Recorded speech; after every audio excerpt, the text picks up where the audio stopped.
देखिए, फ़र्क तो कभी भी इस सरकार को नहीं पड़ता। पहले हम शाहीन बाग की बात कर ले, दिल्ली दंगे हुए या फिर बहुत 370 हुआ, ट्रिपल तलाक हुआ, हर चीज़ के लिए आंदोलन होते आए हैं, आंदोलन होते रहे हैं, पर हमें नहीं लगता कि सरकार को फ़र्क पड़ता है। पर ये जो लड़ाई है ना, ये लड़ाई सिर्फ किसानों की नहीं है, ये लड़ाई जो है ये हम सब की लड़ाई है, हर एक की लड़ाई है। आज हमें अपनी पेट की लड़ाई लड़नी है, आज हमें अपनी रोटी बचाने के लिए लड़ना है। तो इसीलिए अगर पूरा भारत आज एक ना हुआ तो शायद ये सरकार अब भी नहीं सुनेगी। तो कोशिश हमारी यही है कि हम सब एक साथ मिलकर इनके लिए लड़ें और कुछ बदलाव आ सके, किसानों के लिए कुछ तो हमारी सरकार भला कर सके। मोदी जी और अमित शाह जी, आपसे हाथ जोड़कर गुजारिश है, ज़रा आंखें खोल के एक बारी वहाँ पर उद्घाटन करना छोड़िए। उद्घाटन आपको आगरा का बाद में होता रहेगा, मेट्रो का। एक बारी यहाँ पर स्टेज पर आकर देखिए तो सही आप कि यहाँ पर कितने लोग हैं, कितने लोग नहीं हैं। इनके गिने चुने भक्त जो हैं, 2 कौड़ी के भक्त, मतलब 5-5, 10-10 रुपए में रीट्वीट करने वाले जो भक्त हैं इनके, वो लोग बोल देते हैं कि हाँ भाई मुट्ठी में लोग हैं, कुछ लोग नहीं हैं यहाँ पर। और हमारी सरकार तो मानकर बैठ जाती है कि भाई लोग तो है ही नहीं। ज़रा अपनी आंखें खोलिए, आइए एक बार यहाँ पर इन लोगों का सामना करिए और देखिए कि हमारे भारत में कितना बड़ा आंदोलन हो रहा है। ये इतिहास में लिखा जाएगा आंदोलन, सबसे बड़े आंदोलनों में से।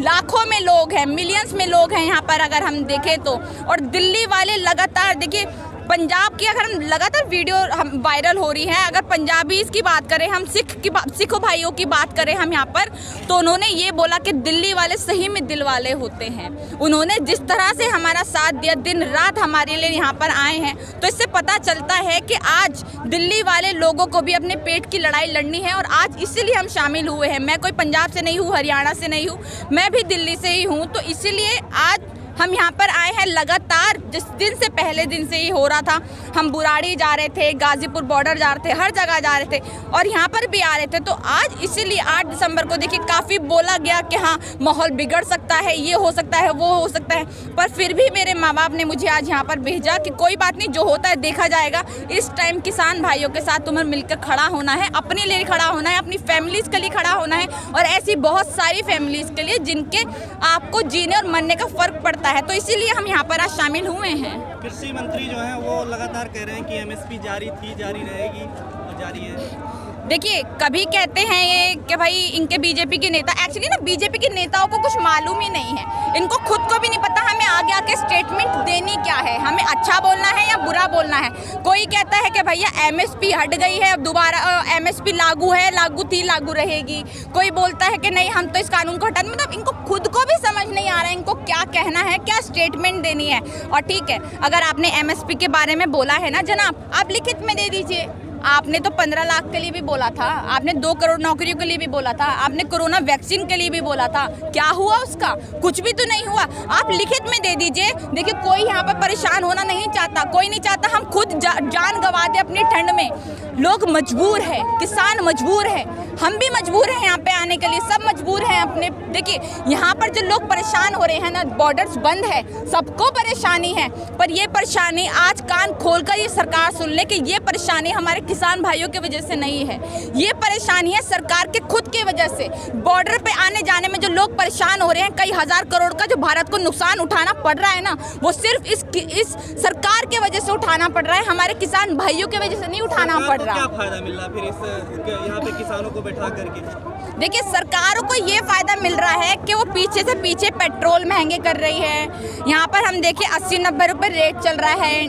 अगर दिल्ली की बात करें, दूसरे राज्यों में देखें तो 90 रुपये से ऊपर पहुँच गया है पेट्रोल का रेट। एक्टिविस्ट जितने भी हैं उनको जेल में डलवाया जा रहा है। तो पीछे पीछे तो अपने सारे काम कर रहे हैं, चीज़ें जो है उनको लगातार ही बेच रहे हैं। जैसे लीज पर इन्होंने काफ़ी सारी चीज़ें दे दी। अब इनके मतलब बैंक्स हो गए, बैंक्स को कितनी बुरी तरह इन्होंने सारे बैंक्स को हमारी नीलामी कर दी, बेच दिया अडानी अंबानी को। तो इसी तरह से पीछे पीछे काम कर रहे हैं। और खासकर भारत, अगर हम भारत की सरकार की बात करें कि उनको क्या फ़ायदा हो रहा है, तो उनके जो पापा जो बैठे हैं ना, सरकार के जो पापा हैं, मतलब सबसे मुखिया जो है सरकार के, अडानी अंबानी, फायदा उनको है इससे। जब एमएसपी खत्म की जाएगी ना जनाब, तो बीच के जो 94% तो वैसे भी लोग हमारे किसान भाई जो आढ़तियों को ही बेचते हैं ना, 94% से 6% जो एमएसपी होती है जो किसानों सरकार को बेची जाती है किसानों द्वारा, तो इनको जब ये हटाएंगे ना, तो प्राइवेटाइजेशन जो है ना वो इतना बढ़ चढ़ कर सामने आएगा। जो प्राइवेट कंपनियां होंगी, प्राइवेट कंपनियों की बात करें तो हमारे अडानी अंबानी तो पंजाब में स्टोर खरीदने भी शुरू कर दिए, ज़मीनें खरीदनी भी शुरू कर दी कि हम यहाँ पे देखिए प्री प्लानिंग हो रही है सब कुछ, कि यहाँ से वो लोग बेचेंगे प्राइवेट कंपनियों को। प्राइवेट कंपनी है अडानी अंबानी की, अडानी अंबानी खरीद के उनको महंगे दामों पे बेचेंगे। तो ये जो उनको फ़ायदा पहुंचाने की बात है ना, तो सबसे मेन जो प्राइवेटाइजेशन की जो बात हो रही है, जैसे इन्होंने हमारे पूरे भारत को बेच के रख दिया यार, सारे रेलवे बेच दिए, सारी हमारा एयर इंडिया तक बेच दिया इन्होंने, लीज पर दे दिया हमारे लाल किले को, हमारी बिजली बेच दी, सब कुछ ही बेच दिया इन्होंने। तो इसलिए यहाँ पर प्राइवेटाइजेशन के लिए बहुत बड़ी एक चीज़ है, और अडानी अंबानी का जो मुखिया है इनके सरकार के, अडानी अंबानी को, उनको फ़ायदा पहुँचाने के लिए सबसे मेन कदम है ये, एक तरीके से इस तरह किसानों को परेशान करना। बातचीत भी कर रही है मैडम, जो स्मृति ईरानी बोल रही है कि भ्रम फैलाने वाले को गैंग जो है, भ्रम फैलाने वाली गैंग सफल नहीं हो पाएगी, क्या कहना है? कौन सी गैंग है भ्रम फैलाने वाली? ये गैंग है। आप अपना सोचिए, देखिए ये कहते हैं ना टुकड़े टुकड़े गैंग, ये कहते हैं कि अवार्ड वापसी गैंग, आप है टुकड़े टुकड़े गैंग। जो स्मृति ईरानी है ना, जब वहाँ पर क्या कहते हैं सिलेंडर महंगा हो गया तो प्याज महंगी हो गई, तो वहाँ पर धरने प्रदर्शन करती थी कांग्रेस के खिलाफ। अरे जनाब, यहाँ पर अभी देखिए पेट्रोल के क्या कहते हैं पेट्रोल के दाम कितने बढ़ रहे हैं, सिलेंडर के दाम कितने बढ़ रहे हैं। 2-3 साल पहले ना जो दाल होती है 200 रुपये किलो बिकी थी, तब कहाँ थी हमारी ये स्मृति ईरानी? ये स्मृति ईरानी का काम है। देखिए इनको पहले कोई कपड़ा मंत्रालय मिला हुआ था, कोई शिक्षा मंत्रालय, अब इनको कपड़ा मंत्रालय मिला हुआ है, तो चुपचाप से बैठी हुई है। और कभी कभी जब बीजेपी या मोदी जी इनको बोलते हैं भैया आजा आजा आगे बोल ले कुछ, तो इनकी बकबक चालू हो जाती है, फिर ये आराम से बैठ जाती है। तो अगर आप हमें या फिर इन लोगों को, किसान लोगों को जो आपको खाना दे रहे हैं, आपको रोटी दे रहे हैं, उन लोगों को आप किसी गैंग का नाम देते हैं, टुकड़े टुकड़े गैंग का नाम देते हैं, खालिस्तानियों का नाम देते हैं, तो आपको शर्म से डूब मर जाना चाहिए। क्योंकि इससे बड़ी बेइज्जती कुछ नहीं हो सकती हमारे किसानों के लिए कि आप उनको इस तरह के नाम दें, जो आपको रोटी दे रहे हैं, जो हमारे पूरे भारत को पाल रहे हैं एक तरीके से, जिसने हमारे भारत की पूरी जिंदगी बचा रखी, उस तरह का अगर आप इनको नाम देंगे तो आपके लिए सबसे बड़ी शर्म की बात है। स्मृति ईरानी जी, आप एक महिला हैं, और एक वो कंगना रनावत एक महिला है। महिलाओं को ऐसी बातें तो बिल्कुल शोभा नहीं देता कि आप इस तरह की बातें करें हमारे किसानों के लिए, या फिर टुकड़े टुकड़े गैंग बोलने लग जाए। टुकड़े टुकड़े गैंग तो आप है, सही माने बीजेपी है टुकड़े टुकड़े गैंग। इन्होंने लव जिहाद का कानून लाकर, इन्होंने हिंदू मुसलमान के दंगे कराकर, इन्होंने शाहीन बाग के नाम पर करंट वाला बटन दबाकर इस तरह के जहर फैलाया लोगों में। उस तरह टुकड़े टुकड़े होते हैं हमारे देश के, आपके वजह से होते हैं, इन लोगों की वजह से नहीं। आज ये लोग जिंदा हैं, इन जैसे लोग जिंदा है ना, तभी भारत चल रहा है, वरना भारत कुछ ना होता। आज एक नेता है कपिल मिश्रा,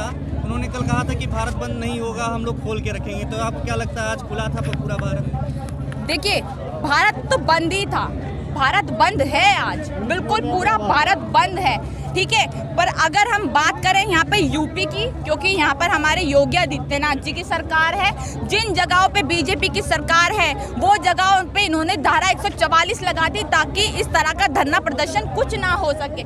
यूपी में धारा 144 लगा दी गई है कि जनाब आप सब कुछ खोलेंगे, सब कुछ खोला जाएगा, और कहीं भी कुछ भी बंद हुआ तो उसके खिलाफ कार्रवाई होगी।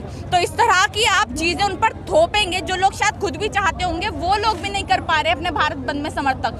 तो इसीलिए, पर हाँ दिल्ली की बात करें तो पूरी दिल्ली बंद है। मैं जब घर से बाहर निकली तो सारी दुकानें बंद थी, सब कुछ बंद था, तो पूरा भारत बंद है। और जितना भी भारत बंद हुआ है आज वो लोग यहाँ पर मौजूद हैं, मिलियंस में लोग यहाँ पे मौजूद हैं, इससे पावर पता चलती है। और अगर भारत बंद नहीं है ना, तो हमारे अमित शाह जी जो कल बात करने वाले थे वो ये ना बोलते कि आज आ जाइए जनाब शाम को, आज बातचीत कर लीजिए आज। पर हाँ, अगर आज भी आपने आश्वासन दिया हमारे किसान भाइयों को, तो आपके लिए शर्म की बात है कि आप इतनी जो करोड़ों की, मतलब करोड़ों रुपए की हमें रोज परेशानी हो रही है, करोड़ों जो हमारे बॉर्डर्स बंद हैं, नुकसान उठाना पड़ रहा है करोड़ों रुपए का, हज़ारों करोड़ रुपए का भारत को, तो शायद उनसे बच सके। पर फिर भी ये लोग लगातार आश्वासन दे रहे हैं और कुछ भी ऐसा नहीं हो रहा है जिससे किसान भाइयों को फ़ायदा हो सके। हाँ, एक लास्ट सवाल है, जिस तरह से मोदी जी आज तक किसी बिल पे वापस नहीं हुए, क्या किसान बिल पे वापस उनको पीछे हटेंगे?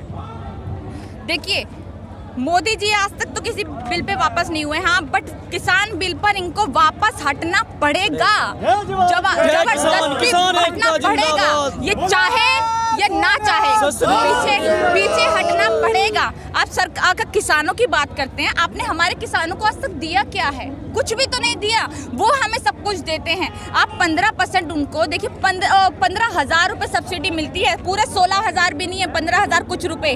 हम विश्व गुरु बनने का यहाँ पर नाटक जो कर रहे हैं ना जनाब, विश्व गुरु अगर तब बनेंगे जो हमारे किसानों को लाखों रुपए में सब्सिडी मिलेगी। जो इतनी परेशानी होती है ना हर साल बारिश से, धूप से, जो फसलें खराब होती हैं, हम विश्व गुरु कहते हैं अपने आप को। अमेरिका 42 लाख रुपए देता है, 42 लाख 42 लाख रुपीस देता है उनको किसानों को हर साल में। मतलब किसानों को पूरे साल भी अगर परेशानी हो ना, अपनी फसलों को नुकसान उठाना पड़े, तब भी वो सरकार भरपाई कर देती है। यहाँ पर हम हमारे किसानों को क्या दे रहे हैं? 15-16 हजार रुपए। मतलब ये है हमारे किसानों की हालत भारत में। और उसके बाद जो MSP बचा कुचा 6% बच रहा है हमारा MSP किसानों के लिए, उसको भी हम हटा दें तो बहुत शर्म की बात है बीजेपी के लिए, हमारे योगी आदित्यनाथ जी के लिए, हमारे अमित शाह जी के लिए, और खासकर हमारे प्रधानमंत्री जी के लिए कि आप की वजह से आज हमें पहली बार इतने आंदोलन देखने पड़ रहे हैं। हर थोड़े दिन में कोई आंदोलन होता है, क्यों? क्योंकि लोग आपसे परेशान हैं, आपसे दलित परेशान हैं, आपसे मुसलमान परेशान हैं, आपसे सिख परेशान हैं, आपसे क्रिश्चियंस परेशान हैं।